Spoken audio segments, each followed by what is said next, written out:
Hi, I'm Tom Ryle from the Department of Fish and Wildlife, and today I want to welcome you into my garage where I'm going to finish processing my black-tailed deer.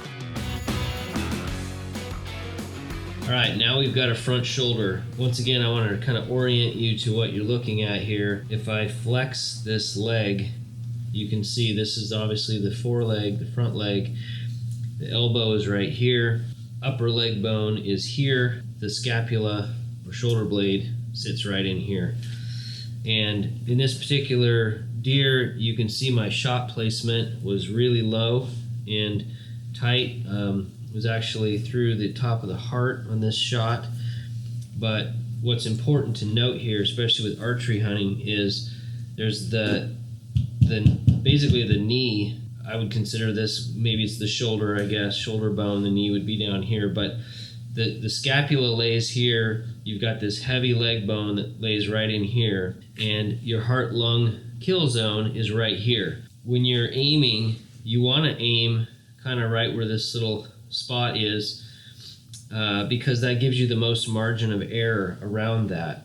You obviously want to avoid this heavy knuckle in the front, and in this particular case, this is the exit side. On the entry side, my shot was about right where my fingertip is, angling down.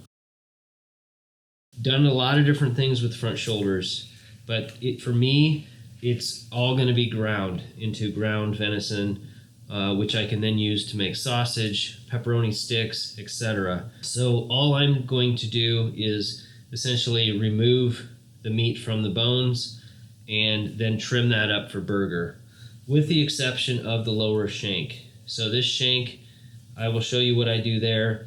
All right, so back to this. I cut this tissue away here to expose this bone. And what this is on a deer, I'll show you as we take this apart, but there's a ridge on the shoulder blade, on the outer surface of the shoulder blade, and there's two kind of portions of meat on either side, which can be removed, and especially on an elk, they're quite big. On a deer, they're pretty small, but they can also be, they're probably the two largest pieces of meat that you have. So the way I begin on a shoulder is kind of, it varies. You can just start removing meat, and what I like to do again is use the seams to my advantage rather than just cutting through seams, because if you cut through seams, it makes your trimming process much more difficult, because then you've got different layers of tissue and membrane to get through, and it's just a more tedious job. So the best thing you can do is, there's a couple ways you could start, I guess, if you've never done this before. You can start by going off either side of the shoulder blade ridge.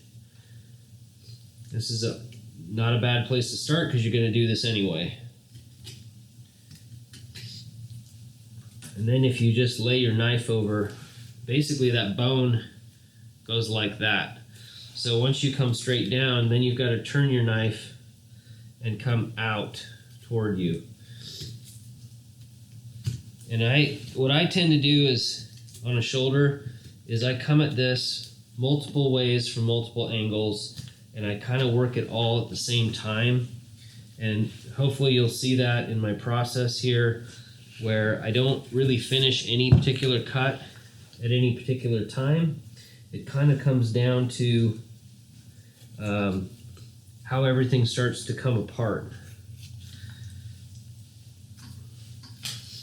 So there's one. I'm just going to put my meat in that bowl. This is my trim bowl on this side. Now I flipped the shoulder blade over, so now we're on the inside, and this might actually be a better place to start, because you can see a lot more of these separations here. But there isn't a right or wrong way to do this, other than my point about following seams. I think and that's not necessarily a right or wrong thing. It's more about making your life easier as you're doing your trimming later. Name of the game, tip of the knife, follow the seams, use a little force to pull and tug, and you'll start to see where those natural seams are and how to remove them. Just like that. So again, I'm just going to keep kind of manipulating this, moving it around. Here's that front leg bone, so you can hug the bone, tip your knife.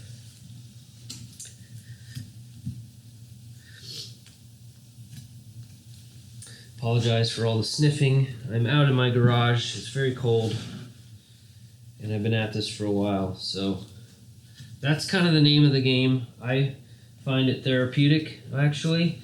Come out here, put on some music, some coffee, or whatever, and just enjoy this part of the hunt.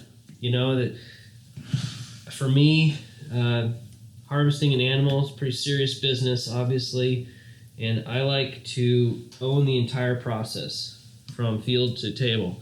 And nothing against using a butcher or meat cutter, but this to me provides the most complete experience in my hunting journey, I suppose, because I'm able to know every step of the process on the hunt. I can tell anyone that I share this meat with exactly how this animal was processed because I did it. I know how the meat was handled. I know the care and effort that was put into that. And I think that in a time when we're trying to get closer to our food, we're trying to understand more about the food we eat and the health benefits of the food we eat, I think this is an aspect of hunting that deserves more attention because, as you can see, this is wonderfully a wonderful meat. It's pure, free-range protein that is, you know, available, and I think that is a really valuable thing, and I think it means a lot to a lot of different people. So, you know, if you're a new hunter and you're watching this, consider learning these skills because I think it gets you closer to the game you hunt. It makes you a more complete hunter in that you've literally owned the process from field to table, and I think there's a lot of value in that. That's just my opinion, but I offer that because hunting means a lot to me, and conservation means a lot to me, and these animals are extremely valuable. And whether you observe them or hunt them or both, they bring us all a lot of joy. All right, so that's a lot of meat, boneless meat right there, and I'll put this aside now in my bowl, and I'm going to come back and do all this trimming later. So once again, putting the leg back the way we started. Here's the scapula. You'll notice there's kind of a cartilagey portion at the top. The spine lays right behind here. So just kind of an anatomy piece there. There's meat on the back of the scapula. So if you come in, lay your knife nice and flat, you can come in and get all of that off. The thing I like about doing a front shoulder versus a hind is it's really about just taking the meat off the bones, and then all of the edible meat that you're able to get in this trimming process goes right into your burger pile.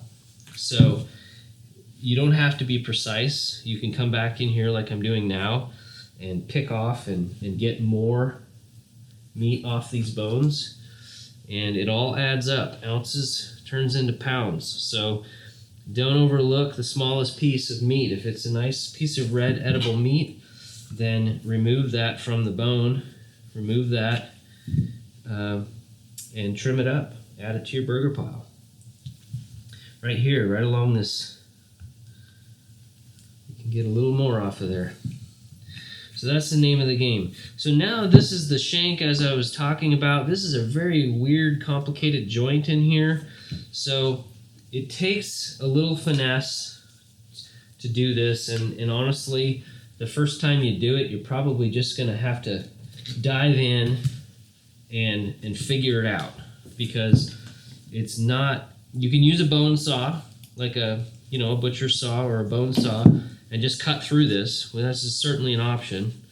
But if you're doing this with just a knife, the best thing you can do is get to the joint itself, use the tip of the knife and work it down into that joint.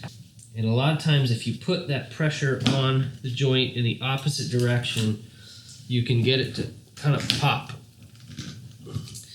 And once you get that opened up, you're able to get your knife in there just like that, and then you can cut through those big tendons. So what's really strange about this elbow is it just kind of protrudes, and you can leave it on there. I will cut the bottom off regardless. But just to make more room in a pressure cooker, I usually will take a saw and I will zip this last 1.5 inches off, but not this muscle. This is good meat right here. Now all of the connective tissue in this foreleg, the shank will render out in a slow cooking process, and it provides wonderful flavor to your stew or whatever you're making. So that is essentially the breaking down of a front shoulder. Visit mywdfw.org for tips, tricks, and the latest opportunities. This WDFW website is your one-stop shop for fishing and hunting how-to information, licenses, and agency promotions, all in the spirit of getting you and yours outdoors.